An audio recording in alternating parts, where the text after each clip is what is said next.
नवरात्रि के दौरान देवी दुर्गा के 9 रूपों की 9 दिनों तक पूजा की जाती है। इसके साथ ही अगर इन 9 दिनों तक नवग्रहों की भी पूजा की जाए तो अनिष्ट प्रभाव शांत रहते हैं एवं रोग और शोक से मुक्ति मिलती है। नवरात्रि शब्द 9 की संख्या से बना है, जो कि एक रहस्यात्मक बोध कराता है। माना जाता है कि यह संख्या अखंड होती है और जिसका ब्रह्म स्वरूप कभी खंडित नहीं किया जा सकता। विभिन्न कामनाओं के लिए भक्तगण नवरात्रि में मां दुर्गा के 9 स्वरूपों की आराधना और पूजन करते हैं। आइए हम बताते हैं आपको इन 9 रूपों की कथा और कौन से हैं यह 9 रूप। प्रथम, दुर्गा मां शैलपुत्री। नवरात्रि के प्रथम दिन मां शैलपुत्री का पूजन किया जाता है। पर्वतराज हिमालय के घर देवी ने पुत्री के रूप में जन्म लिया और इसी कारण इनका नाम शैलपुत्री पड़ा। प्रकृति का प्रतीक मां शैलपुत्री जीवन के प्रत्येक क्षेत्र में सफलता का सर्वोच्च शिखर प्रदान करती हैं। शैलपुत्री के दाएं हाथ में त्रिशूल और बाएं हाथ में कमल का फूल रहता है तथा इनका वाहन वृषभ बैल है।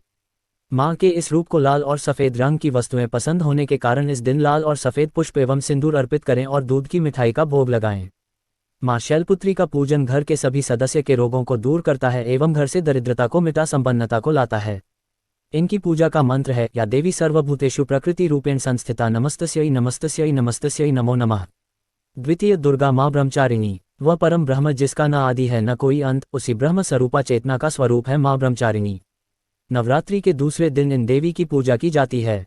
नारद मुनि के कहने पर इन देवी ने शिवजी को पति के रूप में पाने के लिए कठोर तपस्या की थी और उन्हें ब्रह्म ज्ञान प्राप्त हुआ था, इसीलिए इनका नाम ब्रह्मचारिणी पड़ा। जो भक्त ब्रह्मचारिणी स्वरूप की पूजा करते हैं उनको असीमित व अनंत शक्तियों का वरदान प्राप्त होता है। मां ब्रह्मचारिणी के एक हाथ में कमंडल और दूसरे हाथ में जप की माला रहती है। देवी दुर्गा का यह स्वरूप हमें संघर्ष से विचलित हुए बिना सन्मार्ग पर चलने की प्रेरणा देता है। मां ब्रह्मचारिणी को कमल और गुड़हल के पुष्प अर्पित करने चाहिए तथा चीनी, मिश्री और पंचामृत का भोग लगाना चाहिए। इससे देवी प्रसन्न होकर हमें दीर्घायु एवं सौभाग्य प्रदान करती जय हैं। मां ब्रह्मचारिणी की पूजा का मंत्र है, या देवी सर्वभूतेषु सृष्टि रूपेण संस्थिता नमस्तस्यै नमस्तस्यै नमस्तस्यै नमो नमः। तृतीय, दुर्गा चंद्रघंटा। नवरात्रि के तीसरे दिन मां चंद्रघंटा का पूजन किया जाता है, जिनके मस्तक पर घंटे के आकार का अर्धचंद्र होता है। मां चंद्रघंटा के 10 हाथ हैं, जिनमें कमल का फूल, कमंडल, त्रिशूल, गदा, तलवार, धनुष और बाण है। एक हाथ आशीर्वाद तो दूसरा अभय मुद्रा में रहता है, शेष बचा एक हाथ वे अपने हृदय पर रखती हैं। माता का यह प्रतीक रत्न जड़ित आभूषणों से सुशोभित है और गले में सफेद फूलों की माला शोभित है। इन देवी का वाहन बाघ है। माता का घंटा असुरों को भय प्रदान करने वाला होता है और वहीं इससे भक्तों को सांसारिक कष्टों से मुक्ति मिलती है। माता का यह स्वरूप हमारे मन को नियंत्रित रखता है। नवरात्रि में मां के इस रूप को दूध और दूध से बने पदार्थों का भोग अर्पित करना चाहिए। इनकी साधना का मंत्र है, ओम देवी चंद्रघंटाय नमः। चतुर्थ, दुर्गा कुष्मांडा। देवी दुर्गा के 9 रूपों में से यह चौथा रूप है। कु का अर्थ है छोटा, उष्म का अर्थ है ऊर्जा और अंडा ब्रह्मांडीय गोला का प्रतीक है। हिंदू धर्म की मान्यता के अनुसार जब ब्रह्मांड में अंधकार छा गया था तब इन देवी ने अपनी मंद मुस्कान से पूरे संसार में उजाला कर ब्रह्मांड का निर्माण किया और तभी से इन्हें कुष्मांडा कहा गया। ऐसा माना जाता है कि इन देवी का निवास सूर्यलोक में है, क्योंकि उस लोक में निवास करने की क्षमता केवल इन्हीं के पास है। मां कुष्मांडा के 8 भुजाएं हैं, जिनमें से 7 भुजाओं में वे कमंडल, धनुष, बाण, कमल का फूल, अमृत कलश, चक्र और गदा धारण करती हैं और 8वें हस्त में सर्वसिद्धि और सर्वनिधि प्रदान करने वाली जपमाला सुशोभित है। नवरात्रि के चौथे दिन देवी कुष्मांडा को मालपुए का भोग लगाकर आप उनकी कृपा प्राप्त कर सकती हैं। माता का यह रूप बौद्धिक विकास के लिए लाभदायक है। इनकी पूजा का मंत्र है, या देवी सर्वभूतेषु तुष्टि रूपेण संस्थिता नमस्तस्यै नमस्तस्यै नमस्तस्यै नमो नमः। पंचम, दुर्गा मां स्कंदमाता। नवरात्रि के 5वें दिन देवी स्कंदमाता का पूजन किया जाता है। ब्रह्मांड में व्याप्त शिव तत्व का मिलन जब देवी शक्ति के साथ होता है तो स्कंद का जन्म होता है। इनकी माता होने के कारण ही इन्हें स्कंदमाता कहकर पुकारा जाता है। माता का वर्ण पुनर्तः श्वेत है और यह इनका रूप चतुर्भुज है। ऊपर वाली दाहिनी भुजा में यह षडानन बाल रूप स्कंद को पकड़े रहती हैं और ऊपर वाली बाई भुजा से आशीर्वाद देती हैं। नीचे वाली दोनों भुजाओं में माता ने कमल पुष्प धारण किया हुआ है। इनका वाहन सिंह है। इस रूप को पद्मासना नाम से भी जाना जाता है। वात्सल्य विग्रह होने के कारण माता के इस रूप में कोई शस्त्र नहीं होता। इनकी उपासना से भक्तगण मृत्यु लोक में भी परम शांति और सुख प्राप्त कर सकते हैं। देवी का यह रूप ज्ञान का प्रतीक है। इस दिन माता की पूजा करने के बाद केले का भोग अर्पण करने से परिवार में सुख शांति आती है। इनकी पूजा का मंत्र है, या देवी सर्वभूतेषु मातृरूपेण संस्थिता नमस्तस्यै नमस्तस्यै नमस्तस्यै नमो नमः। षष्ठी, दुर्गा मां कात्यायनी। कात्यायन ऋषि के गोत्र में जन्म लेने के कारण इन देवी का नाम कात्यायनी पड़ा, जिनकी पूजा नवरात्रि के 6ठे दिन की जाती है। दिव्यता की अति गुप्त रहस्य एवं शुद्धता का प्रतीक यह देवी मनुष्य के आंतरिक सूक्ष्म जगत से नकारात्मकता का नाश कर सकारात्मकता प्रदान करती हैं। 4 भुजाओं वाली देवी के इस रूप का वर्ण सुनहरा और चमकीला है। रत्न आभूषण से अलंकृत देवी कात्यायनी का वाहन खूंखार सिंह है, जिसकी मुद्रा तुरंत झपट पड़ने वाली होती है। ऊपर वाली दाई भुजा से माता की ऊपर वाली भुजा अभय मुद्रा में होती है तथा नीचे वाली वर मुद्रा में होती है। बाई तरफ की ऊपरी भुजा से उन्होंने चंद्रहास तलवार धारण की है तो नीचे वाले हाथ में कमल का पुष्प पकड़े रहती है। एकाग्रता से माता की पूजा करने वाले को धर्म, अर्थ, काम और मोक्ष की प्राप्ति होती है। माता की उपासना कर शहद का भोग लगाएं, जिससे जीवन में खुशहाली, यौवन और संपन्नता बनी रहती है। इन देवी की पूजा का मंत्र है। इनकी पूजा का मंत्र है, या देवी सर्वभूतेषु स्मृति रूपेण संस्थिता नमस्तस्यै नमस्तस्यै नमस्तस्यै नमो नमः। सप्तम दुर्गा माँ कालरात्रि। भय से मुक्ति प्रदान करने वाली देवी कालरात्रि की पूजा हम नवरात्रि के 7वें दिन करते हैं। इनकी पूजा से प्रतिकूल ग्रहों द्वारा उत्पन्न दुष्प्रभाव और बाधाएं भी नष्ट हो जाती हैं। माता का यह रूप उग्र एवं भयावह है, लेकिन अपने भयावह रूप के बाद भी यह भक्तों को शुभ फल प्रदान करती हैं। ये देवी काल पर भी विजय प्राप्त करने वाली हैं। माँ कालरात्रि का वर्ण घोर अंधकार की भांति काला है, बाल बिखरे हुए हैं तथा अत्यंत तेजस्वी 3 नेत्र हैं। इनके गले में बिजली की चमक जैसी माला भी होती है।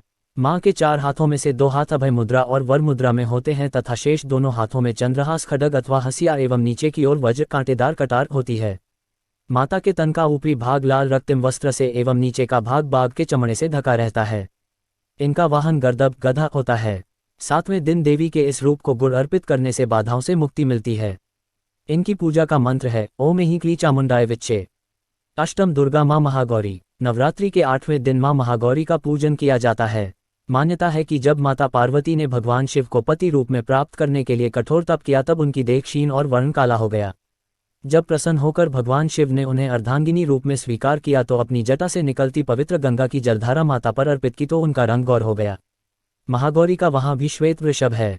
देवी का यह 8वां स्वरूप शांत स्वभाव का और सुहागिनों को सुहाग देने वाला है। इनको भोग में नारियल चढ़ाना चाहिए।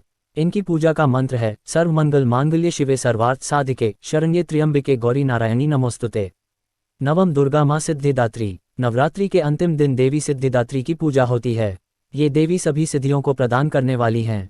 पुराणों में यहाँ तक बताया गया है कि भगवान शिव को भी अपनी सिद्धियां इन देवी की पूजा से ही प्राप्त हुई थीं। सिद्धिदात्री माता के कारण ही अर्धनारीश्वर का जन्म हुआ। इनका वाहन सिंह है। चतुर्भुज देवी के दाएं और के ऊपर वाले हाथ में गदा और नीचे वाले हाथ में चक्र रहता है। बाएं और ऊपर वाले हाथ में कमल का पुष्प एवं नीचे वाले हाथ में शंख रहता है। नवमी के दिन इनकी पूजा उपासना कर कन्या पूजन करना चाहिए, जिससे देवी सबसे अधिक प्रसन्न होती हैं। इनकी पूजा कर हलवा, चना, पूरी, खीर आदि का भोग लगाएं। इनकी पूजा का मंत्र है ओम महालक्ष्मी विद्महे विष्णुप्रियाय धीमहि तन्नो लक्ष्मी प्रचोदयात्। एवं या देवी सर्वभूतेषु लक्ष्मी रूपेण संस्थिता नमस्तस्यै नमस्तस्यै नमस्तस्यै नमो नमः।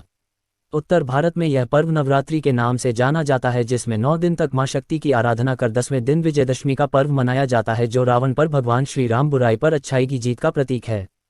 उत्तर भारत में जहां इस दौरान रामलीला का मंचन हो रहा होता है, वहीं पश्चिम बंगाल और त्रिपुरा जैसे राज्यों में दृश्य परिवर्तन हो जाता है। यहाँ भी इस उत्सव को बुराई पर अच्छाई के रूप में ही मनाते हैं, लेकिन यहाँ पर मुख्य रूप से माँ दुर्गा से जुड़ा हुआ है। पौराणिक मान्यताओं के अनुसार जो 2 कथाएं प्रचलित हैं, जो इस प्रकार हैं। उत्तर भारत में प्रचलित कथा, जब राजा दशरथ ने भगवान श्री राम और माता सीता को वनवास का आदेश दिया, तब एक दिन वन में रहते हुए रावण ने माता सीता का हरण कर लिया। रावण को उसके अपराध का दंड देने के लिए और माता सीता को वापस लाने के लिए राम भगवान ने रावण पर आक्रमण किया। श्री राम और रावण में कई दिनों तक युद्ध चलता रहा। श्री राम ने विजय प्राप्ति के लिए माता दुर्गा की आराधना की और 10वीं तिथि को रावण का वध किया। इसी उपलक्ष्य में विजयदशमी का उत्सव मनाया जाता है। पश्चिम बंगाल और त्रिपुरा जैसे राज्यों में प्रचलित कथा, वहीं दूसरी ओर पश्चिम बंगाल जैसे राज्यों में जो कथा प्रचलित है वह मां दुर्गा से जुड़ी है। एक बार महिषासुर ने तपस्या करके ब्रह्मा जी को प्रसन्न किया। ब्रह्मा जी ने प्रकट होकर महिषासुर को वरदान मांगने के लिए कहा, तब महिषासुर ने अमर होने का वरदान मांगा।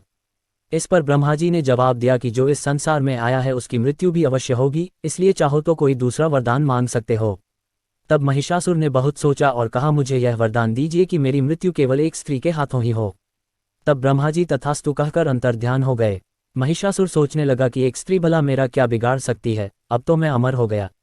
उसने सारे देवताओं को अधिकारहीन और पराजित करके स्वर्ग से निकाल दिया। सभी देवता एकत्रित होकर भगवान विष्णु और भगवान शिव के पास गए। महिषासुर की ऐसी करतूत सुनकर उन दोनों ने बड़ा क्रोध प्रकट किया। तब उनके शरीर से एक तेज निकला। सभी देवताओं के भीतर से जो शक्तियां निकली, उसने एक स्त्री का रूप धारण कर लिया जिसे दुर्गा कहा गया। महिषासुर और माता दुर्गा में घोर संग्राम छिड़ गया। यह 10 दिनों तक चला और 10वीं तिथि को माता दुर्गा ने महिषासुर का वध कर दिया और महिषासुर मर्दिनी कहलाईं। इस प्रकार मान्यता या कथा चाहे जो भी हो, लेकिन यह पर्व हर रूप में बुराई पर अच्छाई की जीत का प्रतीक है। प्रिय भक्त, आपको कहानी अच्छी लगी तो कमेंट करें और चैनल सब्सक्राइब करें।